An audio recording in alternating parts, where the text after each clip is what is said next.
Depuis 10 ans, IDEAS agit au profit de l'intérêt général de l'ensemble de ses parties prenantes, les associations, les fondations, les mécènes, les bénévoles, les institutions, en s'appuyant sur un guide des bonnes pratiques qui est librement accessible sur notre site.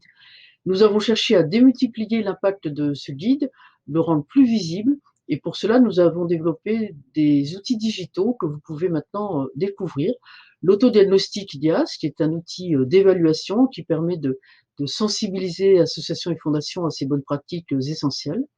Et nous vous proposons maintenant de découvrir une série web que nous avons appelée Témoins engagés, donc une série de témoignages qui vous permettra de vous approprier encore plus facilement ces bonnes pratiques. L'idée, c'est vraiment de dire ils l'ont fait, pourquoi pas vous? Et nous espérons, avec cette série, vous fournir des outils encore plus efficaces. Nous sommes à votre disposition et à votre écoute pour améliorer et enrichir encore cette série.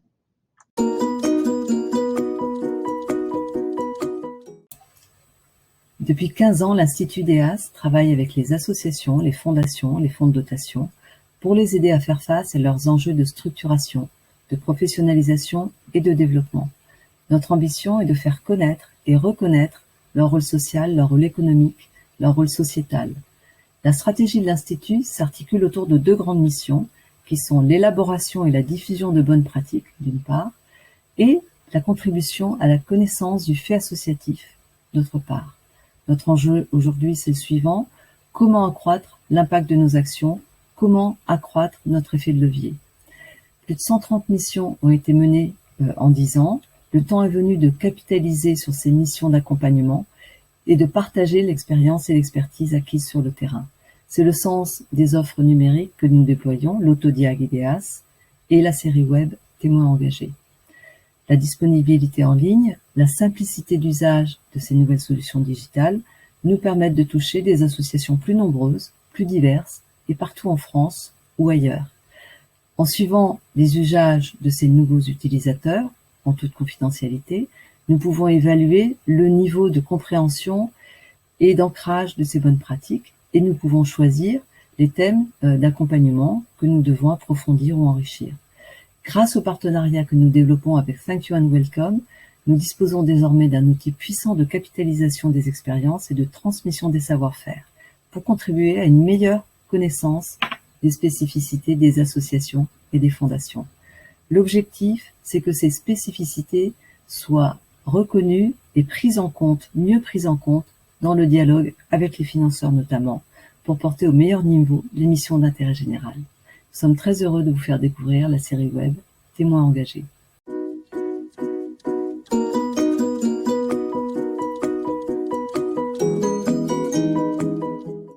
Bonjour, je m'appelle Isabelle Toutot et je suis déléguée générale de la Fondation AFNIC.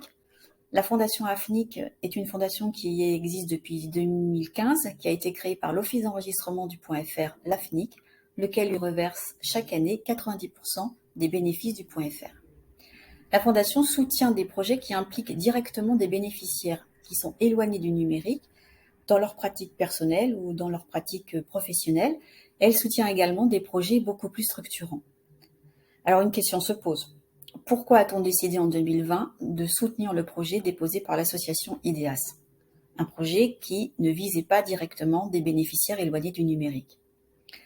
C'est en fait un axe qui est très peu connu de nos appels à projets et qui vise à renforcer les actions et interventions des professionnels en agissant sur leurs propres modalités de travail.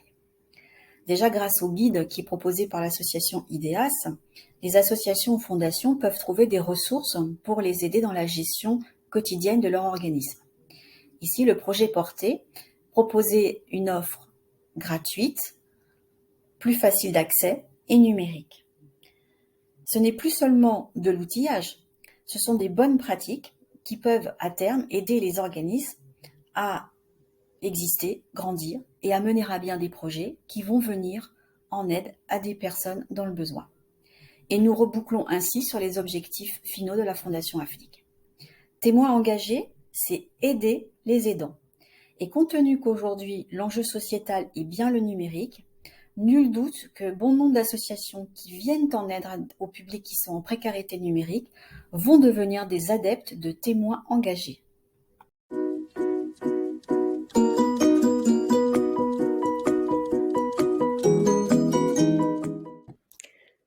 L'aventure de Thank You and Welcome n'est faite que de rencontres. Et la collaboration avec l'Institut IDEAS n'a pas dérogé à cette règle, puisqu'elle s'est faite grâce à la rencontre en 2020 d'un de ses bénévoles, Roberto, qui a trouvé intéressant que nous puissions mettre au service de l'association notre plateforme de transmission des savoirs et de partage des expériences. L'idée de donner la parole à des associations et leurs parties prenantes qui mettent leurs exigences au service de l'intérêt général nous a tout de suite plu. Et donc l'objectif de la collaboration, c'est de valoriser au maximum leurs bonnes pratiques, leurs expertises et de les partager avec le plus grand nombre d'associations pour servir leur impact en leur permettant notamment de s'approprier concrètement les processus et étapes stratégiques pour leur développement.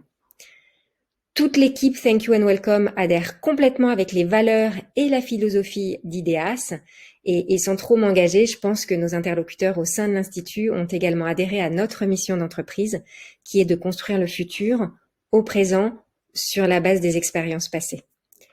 Et pour aider l'Institut à démultiplier son impact auprès des associations, nous avons même décidé de leur offrir l'accès à la plateforme afin que les bénévoles de l'association puissent également partager leur savoir et valoriser leurs expériences auprès d'autres bénévoles de l'association, donc de la communauté de bénévoles en général. Nous sommes ravis de cette collaboration avec IDEAS, d'autant plus que c'est notre premier client au sein de la sphère associative. Donc merci pour la confiance que vous nous accordez dans le cadre de cette collaboration.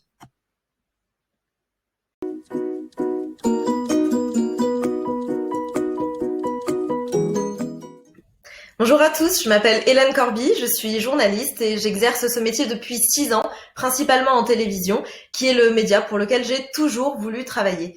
Mais pour y parvenir, je n'avais pas forcément toutes les cartes en main au départ. Je viens d'un petit village au Normand, j'ai grandi avec ma maman et ma grand-mère dans la ferme familiale. Je n'avais pas beaucoup de moyens financiers ni de chance d'accéder au journalisme télé. Mais tout au long de mon parcours, j'ai eu la chance de croiser la route de bénévoles dévoués et d'associations qui changent la donne. Par exemple, pour entrer en école de journalisme, il y a un concours d'entrée. Un concours peu abordable lorsqu'on n'a pas certains bagages culturels, certains codes. L'association La Chance, qui œuvre pour la diversité dans les médias, m'a accompagnée pendant 1 an pour préparer ces concours, à la fois en termes d'outils pédagogiques, mais aussi de confiance en soi et de moyens financiers. Et oui, il faut pouvoir se les payer, ces concours. Alors je dois beaucoup à La Chance et depuis 3 ans, je tente de rendre à mon échelle tout ce que j'ai reçu. J'ai intégré le conseil d'administration et j'ai mis un pied dans l'envers du décor. Une association, c'est beaucoup de belles réalisations, mais pour en arriver là, c'est aussi beaucoup de travail. C'est de la co-construction, ce sont des instances de décision et c'est une rigueur constante. Alors peu à peu, j'apprends moi aussi à aller plus loin dans le monde associatif.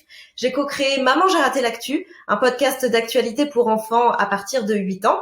Mais depuis peu, Maman j'ai raté l'actu, c'est aussi une association à travers laquelle nous souhaitons démocratiser l'éducation aux médias pour les jeunes, tellement nécessaire dans cette période de surinformation. Alors, le chemin associatif est passionnant, mais il peut aussi être déroutant. C'est pourquoi je suis enchantée de collaborer avec IDEAS sur ce guide des bonnes pratiques. C'est un outil important avec une réelle utilité. Il est important de savoir s'entourer et d'être guidé.